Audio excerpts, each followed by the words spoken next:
Welcome to the SETsquared Surrey workshop on customer research. This is a workshop delivered for the Block Start programme supported by Interreg Northwest Europe. And it's delivered by SETsquared, the business incubator of the University of Surrey.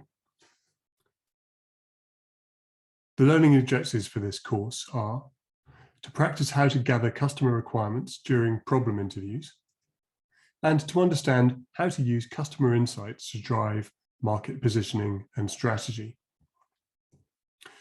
Let's think about why these issues are important. As Steve Blank, the author of 4 Steps to the Epiphany, says, there are no facts in the building, so get the hell out and talk to customers. What does he mean by this? Well, when you're developing a new concept or idea, which you intend to commercialize, perhaps by introducing a new product or service to your business, or through forming a new company to take advantage of this new innovation, it's very easy to build your first idea and spend quite a lot of time and money on developing a working version of the idea which initiated your sense of a new commercial opportunity. This can be a mistake. In fact, it's almost always a mistake, and that's because good ideas and bad ideas look the same at the start. In fact, to you, the innovator or business person, these ideas are indistinguishable from potential wastes of time and money. When you start to change your point of view and adopt a customer-focused sense of what the requirements are for a product or service by getting out of the building, going to where your customers are, speaking to them and understanding their needs, then you'll be able to develop a product or service that truly meets market demand. At SETsquared, we recommend this process, in essence, consists of about 100 conversations. This is not necessarily 100 conversations with exactly the same kind of interview subject. This might be a range of partners, potential customers, different market segments, different niche customer types, and other stakeholders who will have some sort of influence on the successful failure of the idea. But in total, if you can talk to about 100 people about what you're proposing to do before you invest further time and money in actually building the thing, whether that thing is a digital product or a physical product or service, then you'll have a much better idea of what you should be doing, and most importantly, what you shouldn't be doing. And this is what you're trying to discover. There's what you think a customer wants, and these are your preconceptions, and they might be based on a lot of pre-existing experience and understanding and knowledge of the sector that you have. But then separately, there's what the customer actually wants. And it's really, really difficult, as my own personal experience as an innovator and business leader shows, and through countless interactions with business founders proves, it's really difficult for you to see the differences between your preconceptions of what's needed and what a potential customer really truly needs. There's another great saying that we use in the incubator for this, which is, you are not your customer. Even though sometimes you are somebody who's been in the role that your future customer now occupies, it's still not the same thing. And you need to get out there and talk to people and understand the issues from their point of view.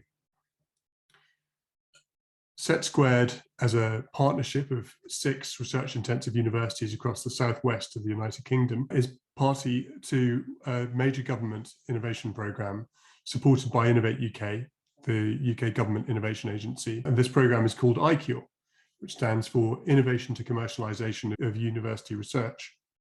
Now, the iCure programme, as you can see from this screen, has supported hundreds of entrepreneurs or future entrepreneurs who've created very successful spin-out companies commercializing university-based research. But the part of this screen I'd like to draw your attention to is this. Over the period that iCure has been running, with SETsquared as a founder member of that program, 30,000 business contacts have been made. And the objective of the iCure program, which typically lasts between 8 and 12 weeks, depending on the cohort, the objective is to hold conversations with prospective customers first, to build those connections, to understand the market needs, and then to go back and refocus on the correct steps to commercialization. But very specifically and intentionally, the IQL program does not support commercialization activity in terms of product development alone. It is entirely about market needs discovery. By putting that market needs discovery at the start, those research teams have a much, much higher chance of spinning out of the university context a very high-performing technology. Now, you can compare that to your position, either as a startup founder or entrepreneur, or as somebody leading a business unit within a larger enterprise who's looking to deploy blockchain technology or associated distributed ledger technology. This is new technology. There are a few case studies of success stories in the market that genuinely depend on blockchain to make that business proposition work. That's not to say that these won't be commonplace in the future. Indeed, we hope they will be. But we see the analogy between research-intensive work within university science and technology research teams and the development of risky, novel types of relationships of value through blockchain technology. So when you're developing a new idea, let's take for a moment the business model canvas as a framework to think about that idea within. In essence, at a really, really simple level, there are three things that you're trying to provide evidence for. The first is desirability. Do people want this? And this is what our customer research is focused on. But then there's also the feasibility. Can we build what they want? And finally, there's the viability. This is the sanity check of, can we actually make money out of this idea? Now, all of these things, these three things are interdependent. It's not one of those situations where you have to pick 2 out of 3. Actually, you have to have all 3 of these components to a successful business for it to stand any chance of thriving and growing. And in order to make that all come together, the research is required up front to make sure that you understand the desirability component up front. Will people actually pay for this idea?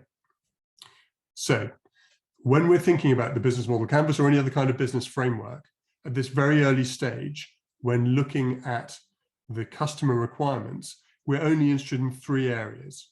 And I've just got this simple illustration to show you what those are. Customer segments. Who are you going to be researching? Which customers are going to buy and use this product or service in your mind at this early stage? The value proposition. What is it that they need? What counts as value in their eyes? Is it low cost? Are they not concerned with cost, but actually they're looking for high quality? Is it speed? Is it accessibility? What are the features and benefits, particularly the benefits, which will make them change what they do today in order to adopt your solution tomorrow? So customer segments and value propositions are truly interconnected. But then the third pillar, if you like, of this canvas that we think is absolutely essential is the key partners. And this is where desirability and feasibility interact. Understanding from, for example, partners who might be regulators, creating regulations in your market, which might influence your ability to use or not to use certain types of technology, maybe relating to data confidentiality of personally identifiable data, perhaps involving GDPR, or other sorts of regulations that would impact the use of different technology solutions and different value propositions for your market. So those are partners. Other partners might be people at other positions within the value chain on whose services or products you're totally dependent to deliver the final product or service to your customers. Whoever the partners are, they're essential to this process as well. So rather than looking at the entire business model, we emphasize customer segments, value propositions, and key partners. Now, here's a slide we've developed for companies who are at a slightly later stage than pure startup, when they're scaling up their business operations. And we say there are fundamentally 2 types of company formation when it comes to product development. One is specification driven, and often in companies that are led by very capable, experienced engineers and people with the science and technology background, we find that those companies typically begin as specification driven companies. And then the other type of company or product team would be what we would describe as customer preference driven. You can be either specification driven or customer preference driven. Let me talk you through what specification driven means. If you look at the black squares at the top of the screen, the process is that you identify a target customer, of course.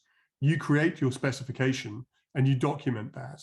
And then you create a loop of designing to that specification, testing against the specification, redoing that process until you're happy that you have designed a product or service that meets the specification required. And then you deliver that to your market. We think this is too risky. We think it's particularly too risky for businesses involved in the innovative development of new types of products and services. And we recommend that you make yourself, if you're not already, a customer preference-driven team. In this model, you identify your target customer, you create your specification just as before. Your specification is documented, then you design to that specification, but the loop is much, much wider. So here, you're testing your design not against purely the specification, but against customer preference, independent of the final specification, which will change and is inevitably going to change when customers actually get their hands on what you're recommending to them. So always having a customer in the loop makes it very difficult to create a product that nobody will buy. If you haven't come across this text before, I recommend Donald Reinertson's book, Managing the Design Factory, which documents this process in some detail.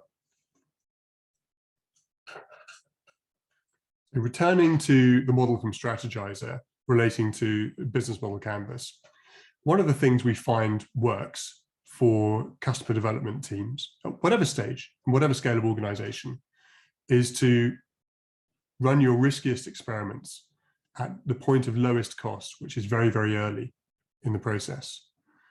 And then as your sense of what information we have inside the organization that's truly borne out by customer needs, customer requirements improves, then you can start to make bigger bets, spend more money, as it were. And this is why these dollar circles get bigger and bigger as the level of risk goes down, because you have less and less uncertainty and therefore feel confident spending more and more money.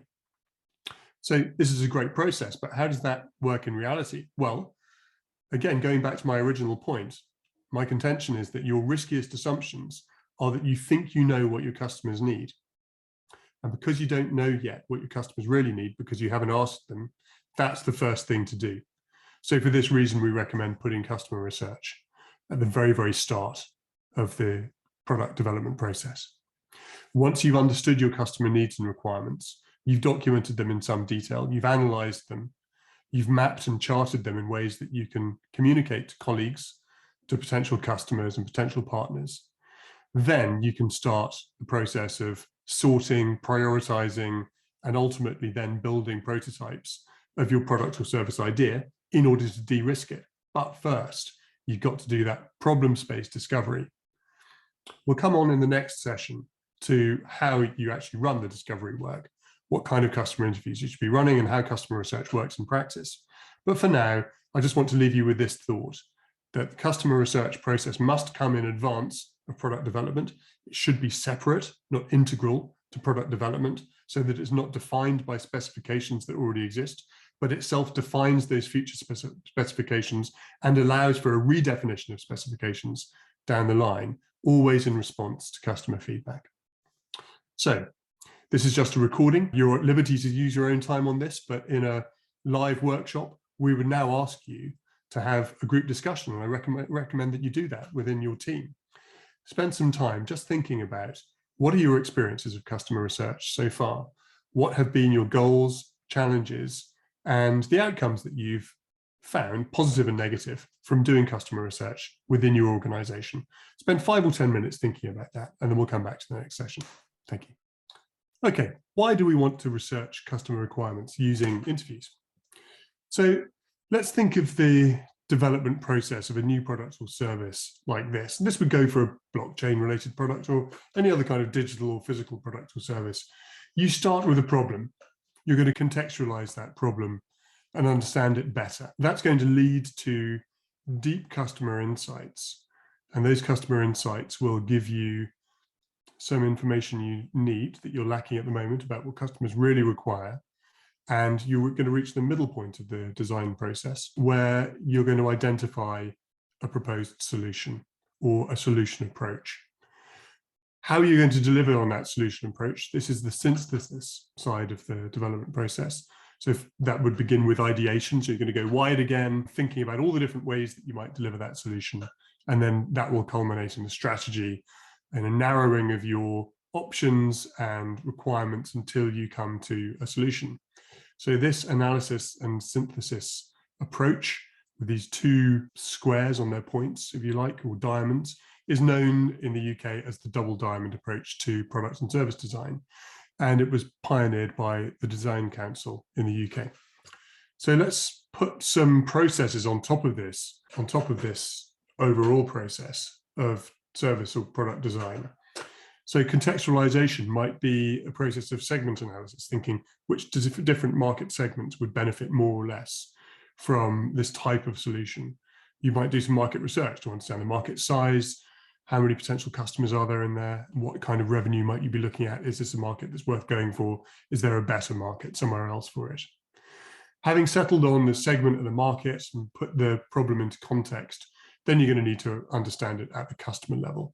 And that's where the customer interviews come in. At the same time, or immediately after the customer interviews, you might be doing some journey mapping as well. And we'll look at what journey mapping looks like a little bit later in this session. But ultimately, you're taking the content of the interviews and you're placing those ideas or thoughts or requirements that customers have on a timeline, which is their journey relative to the problem which they're trying to solve. Having come up with a basic idea of what you want to focus on, what the requirements are, the value proposition for the customer, which is the center point, then you're going to do some prototyping. But being a customer requirements focused organization, you're then going to run some focus groups or other sorts of mechanisms you can use to play back your prototype and what you've built to real customers to get their feedback on it at a very early stage when it's still not too late or too expensive to change your prototype. Find out what they like and most importantly, what they don't like, don't need, don't want, can't use about your idea. That's going to lead on to a blueprint, which is a more specified way of looking at the solution, which leads on to smaller increments of prototyping to get it dialed in just right. Finally, you're in the position to develop a minimal viable product, which is the shortest, quickest way that you can get a working solution in the hands of customers to test in a reasonably quick time frame. And all of this should be as fast a process as you can possibly make it, with customers in the loop at all stages. So the customer interviews sit somewhere to the left during the analysis side of that product development process. So one of the reasons why we want to run customer requirements interviews is because that's going to be the fastest way to get that information into the process so that you can make progress using the other tools at your disposal until you've got a minimum viable product or other kind of solution in the hands of customers. And the reason for that is because you've got all these assumptions about customer requirements. You don't know if they're true or not. And if your assumptions are wrong, they most frequently are, or at least some of them are, then you want to find out fast and you want to find out cheaply. Another way of looking at that is a new product or service, a new innovation, ultimately is going to change a customer's world in some way.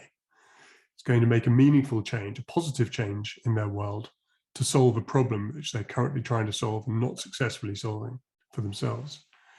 So if you want to change somebody's world, first you need to understand the world as they're living in it now. If you don't, then you simply can't know what is significant change and what represents value from the customer's point of view. Now, the Nielsen-Norman group, I recommend to you as a source of research and potentially even support when you're researching these kind of problems around customer requirements, particularly in the world of digital. So the Nielsen-Norman group have done immense amounts of research into this, and their finding is that 5 to 10 customer interviews will reveal about 90% of customer requirements for a given segment. So obviously, if customers are completely different to each other, then that wouldn't be the case. And if you're researching multiple segments, then you'll need to run 5 to 10 customer interviews in each one of those segments. And that's why you should be running small batches of interviews quickly and acting on the insights. Long research projects aren't going to give you better insights, says the Nielsen-Norman group. And we agree with that from our research and our experience as well.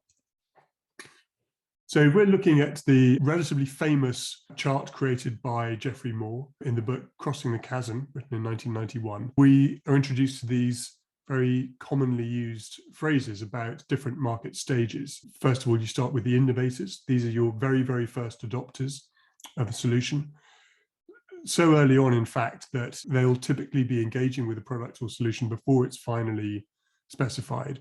And in fact, one of the properties of innovators is that they want to engage with the product or service before it's fully formed and actually have a hand in its development. If you show an innovator, somebody at that very early market stage of interest, a fully finished product, they won't be as interested in it because they really want to have the chance to shape it to their needs. Then you have your early adopters. And these are the first people to use the product. They'll take a risk on it and they'll adopt it and they'll recommend it. And they'll recommend it to the early majority. So these are the people who are in large quantities going to start using the product, and they'll result in the majority of your sales.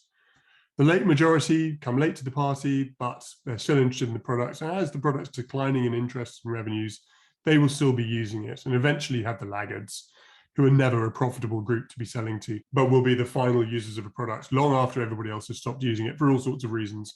So the chasm is the moment where your product needs to make that leap from something which is like a toy, can be played around with, experimented with, improved by the innovators and the very early adopters, to something which is a fully finished product which has trust. And I think that during the technology adoption life cycle, the reason why so many technology products fail to cross that chasm is because they don't have a way of building trust and an adoption curve with the early adopters and early majority that create sufficient sales for that product or service to succeed. Creating that trust comes from the value proposition that you offer to your customers, and then fulfilling that value proposition with a product that genuinely works, and understanding what good looks like, what requirements are from the perspective of a customer, are critical to that process.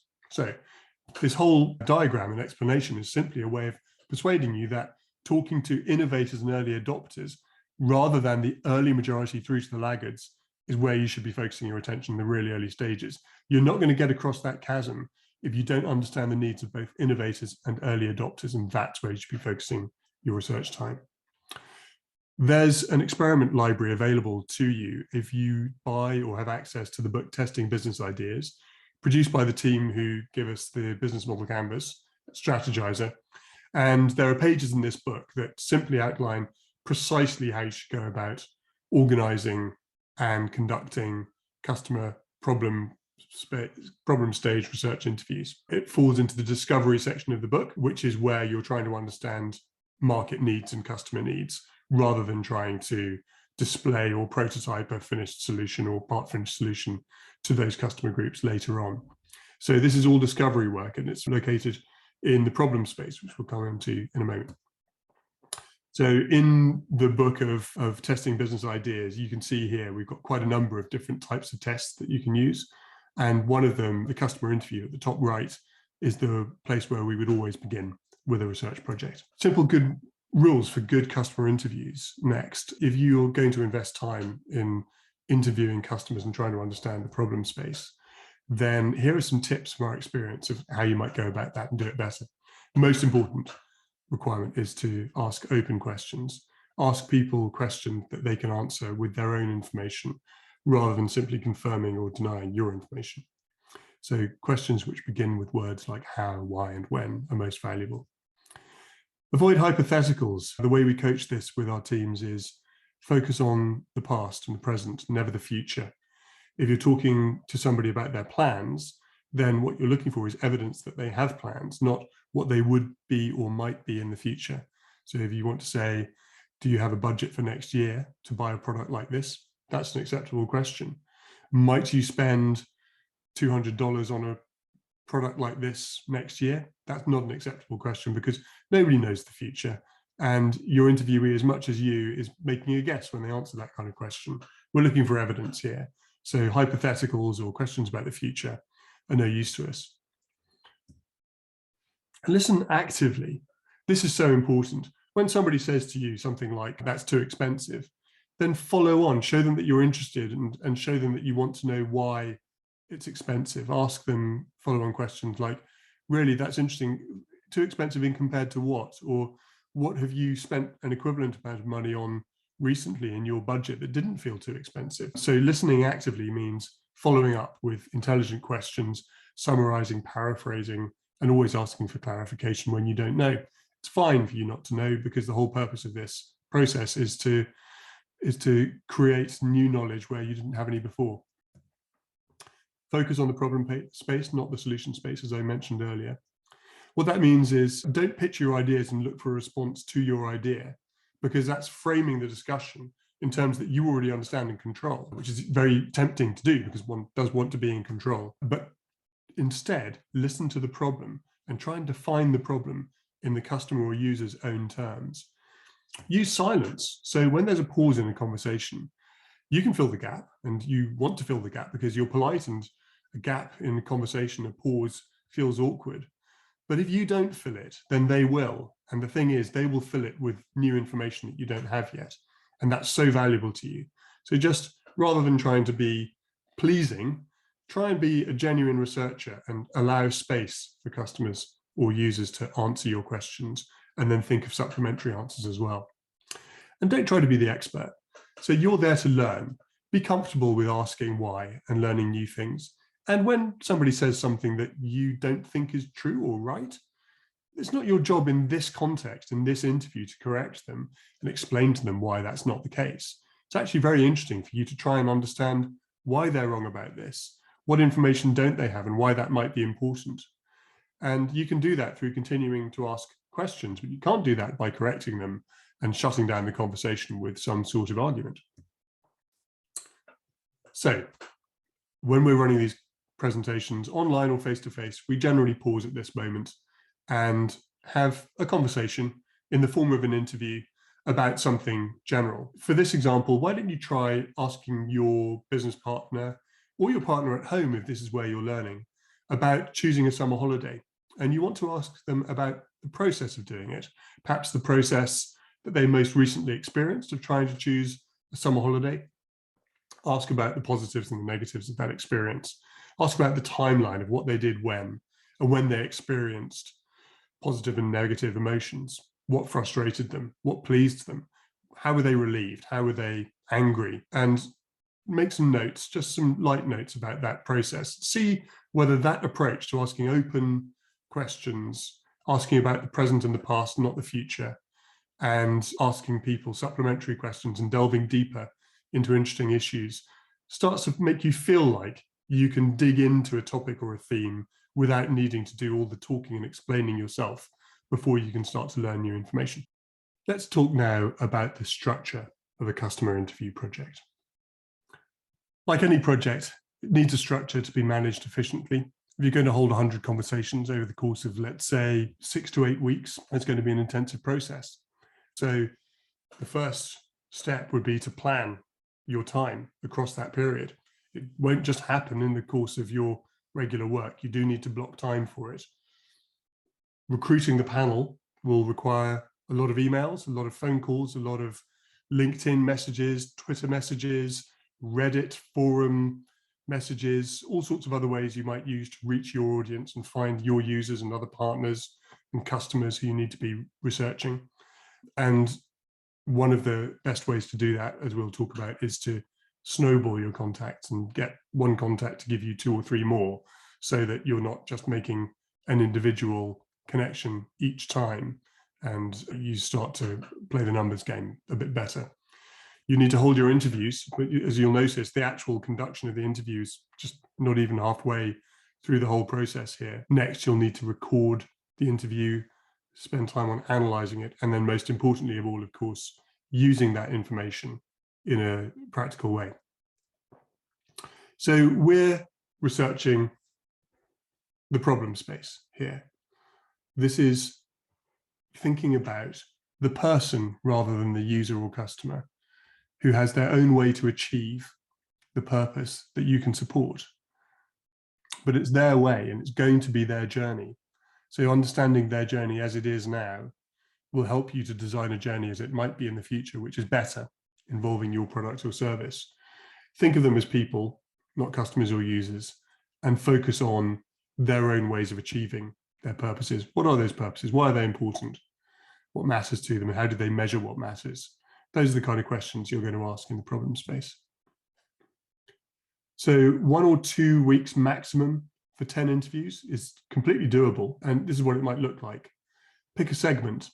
So out of 100 conversations, your first 10 are going to come from one segment.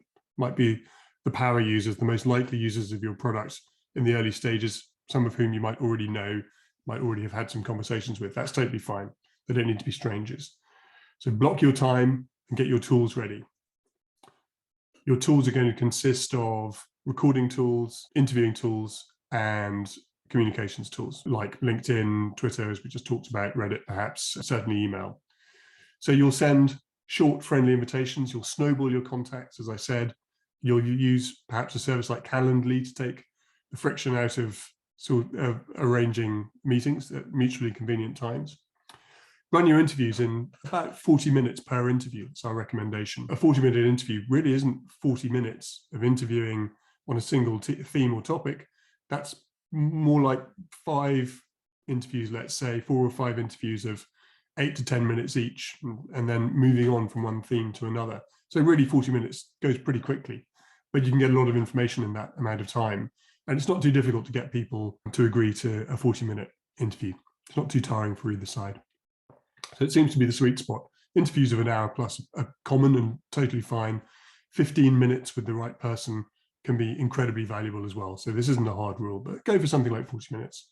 Go deep and let your focus shift as you go. This isn't a checkbox exercise. We're not looking for qualitative data. Sorry, we're not looking for quantitative data. We're looking for qualitative data. That means you don't have to ask the same question 10 times, that we're not getting any kind of statistical significance from our answers here. So you can let your focus shift from interview to interview. Always transcribe your interviews, or wherever you possibly can. And this is so that you have that sense of security that if you need to come back and remember what was said at a certain point in an interview, and perhaps you didn't take a note for emphasis at the time, you can always go and get that information. It's much better to do it that way than to try and manually subscribe with some sort of homemade shorthand every word that's said for fear of missing something. That's going to take your attention away from the conversation where it really needs to be. After the interview, and as soon as possible afterwards, gather your insights while they're fresh and share them with the whole team.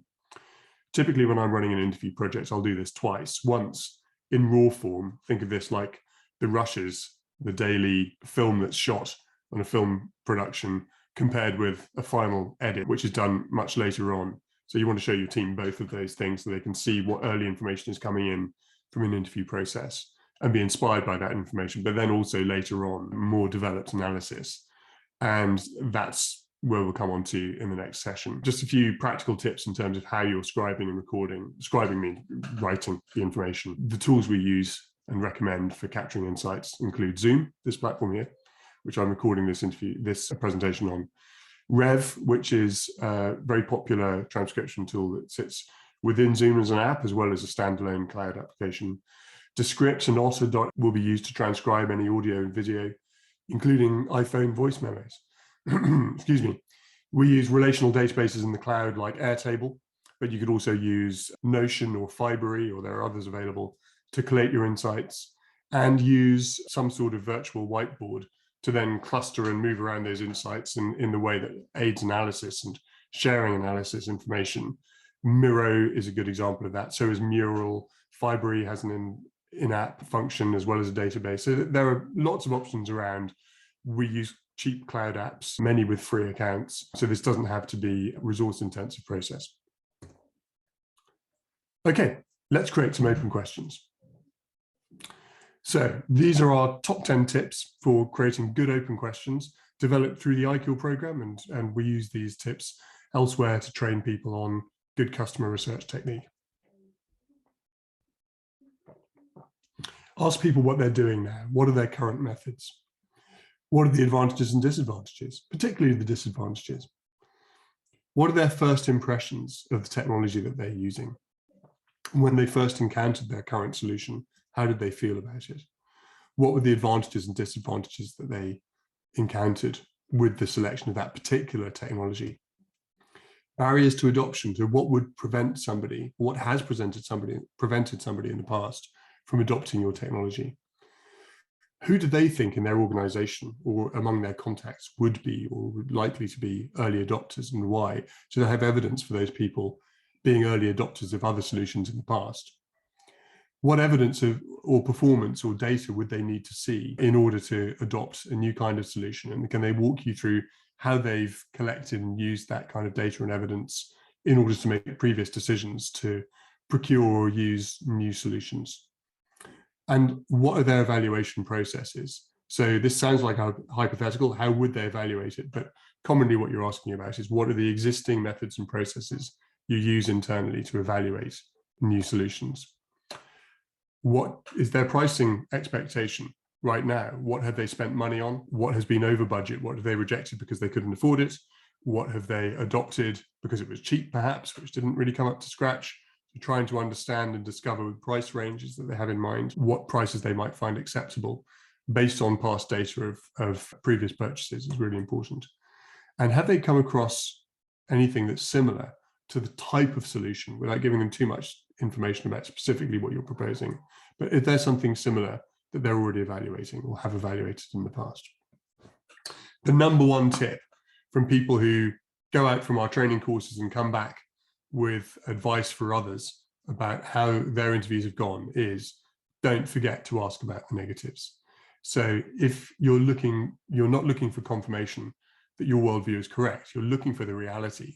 So the negatives about what you're working on, if you've already disclosed something to them about what that is, the negatives about their current experiences, the typical frustrations, getting into that negative aspect of their experience is often where the most valuable information could be found. And we've already mentioned this, but don't challenge what people say.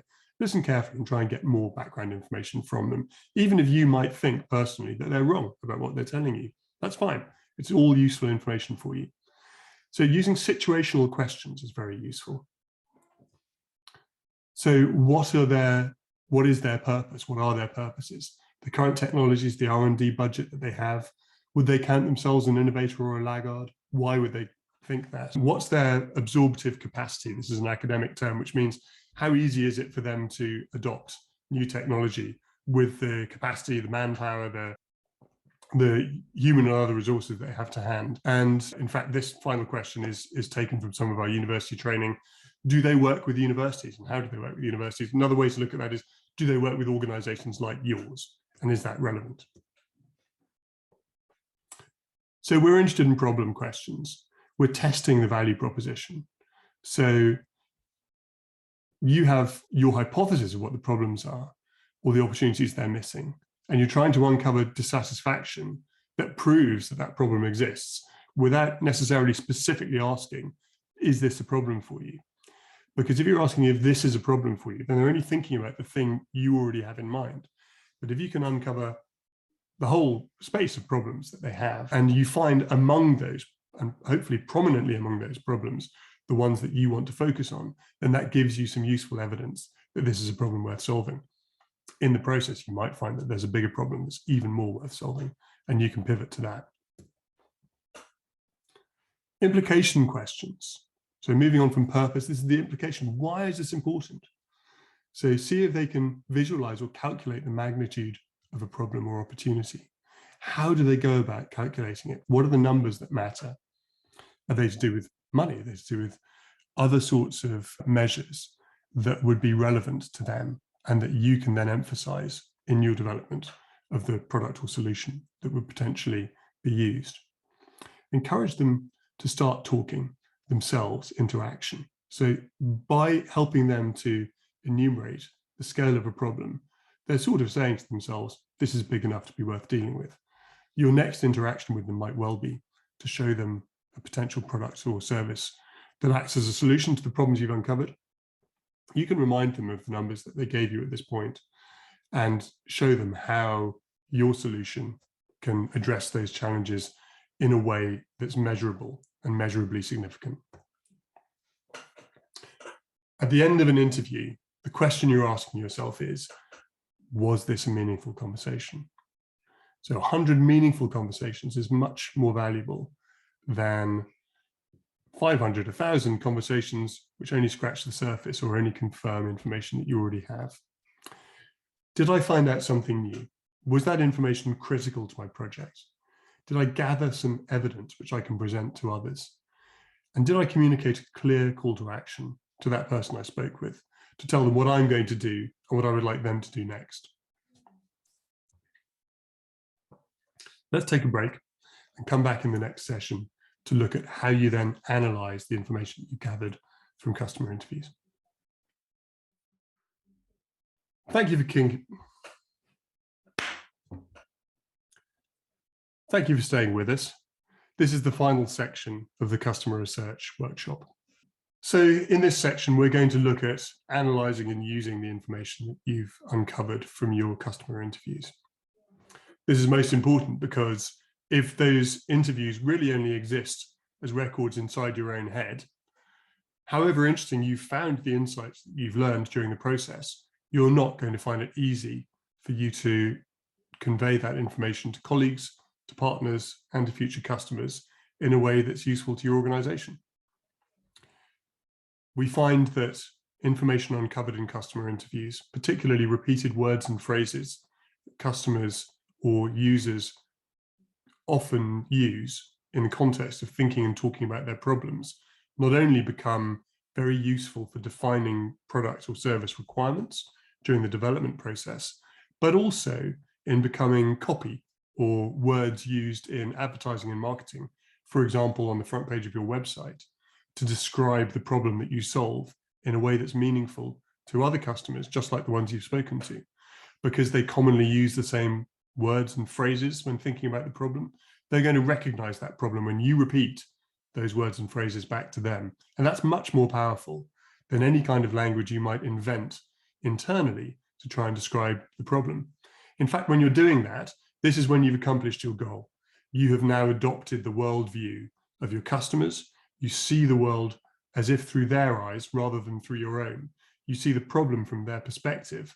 And then you have the ability, not only individually, but as an organization, to understand for yourselves whether the solution or product service that you're developing is really going to be meaningful for them. You can answer the question without always needing to refer to a customer. No, they're not going to need that. We know that this feature isn't going to be really important. It's too expensive for their needs. Or by the same token, actually, we do need to build this extra thing into our product. We have to invest in this because this is what the customers really need. Without it, they're not going to get what they are wanting to pay for. So having that sense of what's really important to a customer comes from this sort of emotional empathy with customer requirements coming out of these repeating words and phrases into your marketing copy, into your advertising, into your literature, into the way that you talk to customers, and then within the product team in the decisions that you make in terms of product development choices. So this is what we talk about when we say reading from right to left. Imagine, as in Western languages, you typically read a sentence from left to right, don't you? So you start with the first word of the sentence, and it's only when you get to the end of the page or the end of the line that you really understand what that sentence has been about. Well, when you're analyzing, you want to start from how am I going to use this information? What's useful? What questions am I trying to answer? Which is the right-hand side, that's the conclusion, and then work back from that to ask yourself, okay, so what information do I need to pull out of the interviews that I've been holding to fill in those blanks and to create the set of information that's going to help me make that analysis? In order to do this, what we do is we take the interview themes, what's been talked about in a broad sense, and convert these themes into cards or excerpts. You can use lots of different tools for this. In fact, some specific software tools exist to help product teams, mainly in digital organizations, agencies, digital product companies, to do this customer development process, taking customer requirements, converting them into features in a really organized way. But frankly, you can use a piece of paper or a spreadsheet or a whiteboard and Post-it notes. It's fine. And typically when we're doing it inside university-led incubators, working with research teams and entrepreneurs, we'd use the whiteboard and sticky note approach. But whatever way you do it, you're going to take those themes and convert them into cards or excerpts. So you're going to take repeating words and phrases, repeating themes, things that people often talk about in the interviews you've been holding, and turn those into little descriptions that can be easily moved around and clustered together. So that's what we're going to do next. We're going to cluster or aggregate that interview content together by emergent top-level themes. We might find a lot of excerpts of conversations to do with pricing. So we'll create a theme around pricing. We might find a lot to do with quality control or quality assurance. So we create a theme there. And we might find that there's another one to do with adoption and user onboarding and the difficulty of training staff. So we might have one around human resources or training.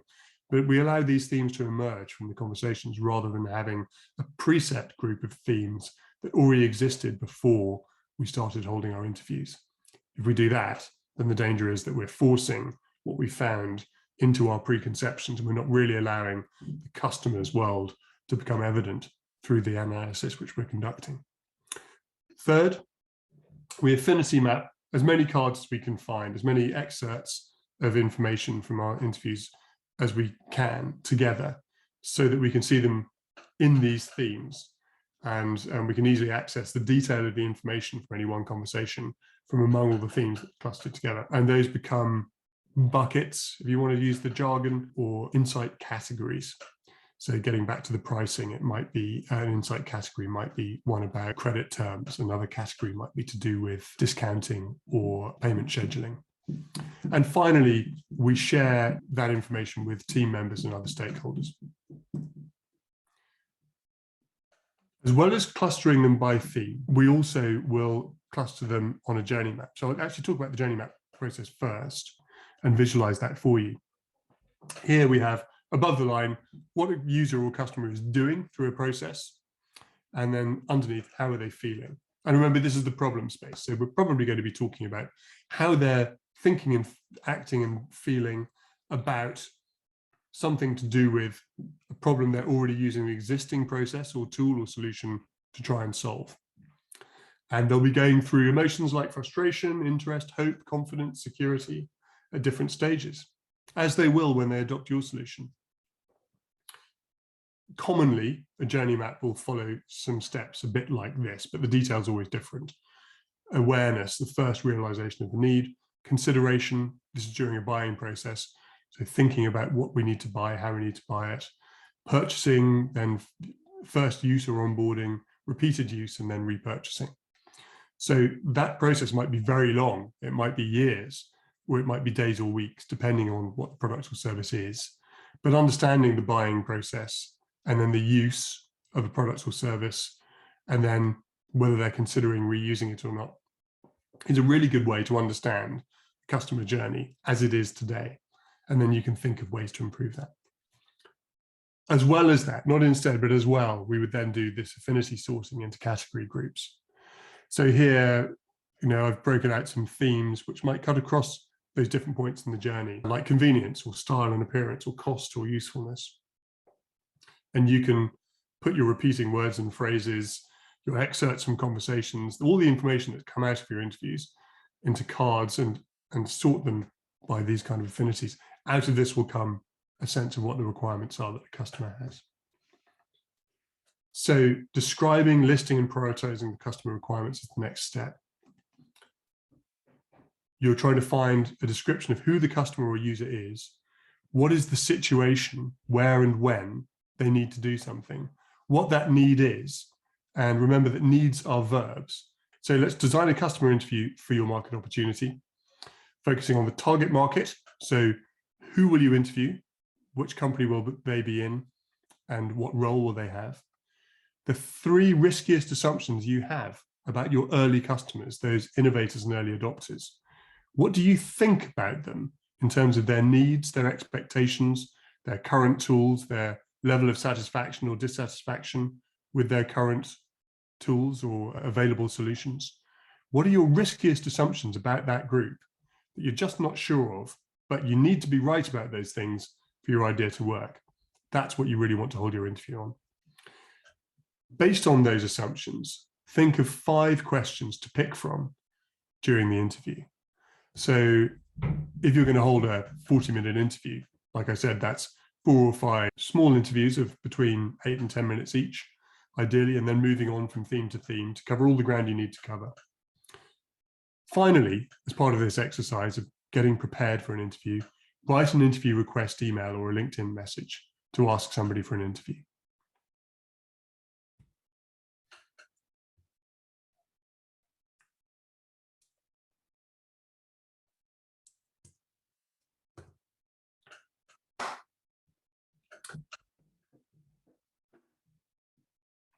So for a final exercise, spend 10 minutes thinking about how you would structure a customer interview for your market opportunity. So this would take in the target market. Who will you interview and what role will they occupy within what kind of company? What are the 3 riskiest assumptions about your early customers? These assumptions are deal breakers. If you're wrong about them, your product or service is simply not going to work. If you're right about them, or if you get an early indication that you could be right, then it's worth investing more time and money in developing a solution. So what are those? Develop 5 questions around those riskiest assumptions that you would ask during an interview. Remember that a 40-minute interview is really 4 or 5, 8 to 10 minute discussions moving from one theme to the next. So what were the 5 themes or questions you really need to dive into in your early interviews to get the most value from your time? And then get yourself started. There's no time to begin than the present. Write an interview request email and or a LinkedIn message. Keep it short, keep it friendly and simple, and say to somebody, I would really like to understand this area a bit better. I understand that this is something that affects you or that interests you. I'd really appreciate some of your time. Here are some times that would work for me. Let me know which one of those is good for you as well. Let's meet. There you go. You've got your first interview request. Potentially in a few hours, you'll have your first interview scheduled, and then you're on the way to your 100 conversations. I hope you found this information useful. If you'd like to follow up with the Blockstart team or with the SETsquared Surrey Business Incubator team, then please follow the links at the foot of this video. And you're very welcome to pick up the conversation with me on LinkedIn or by email directly at any time. In the meantime, we wish you all the best with your customer research project. And please do tell us what the results have been, particularly if you've discovered some interesting insights that you wouldn't have found if you hadn't invested this time understanding your customer's problem space before developing your blockchain solution. Thank you.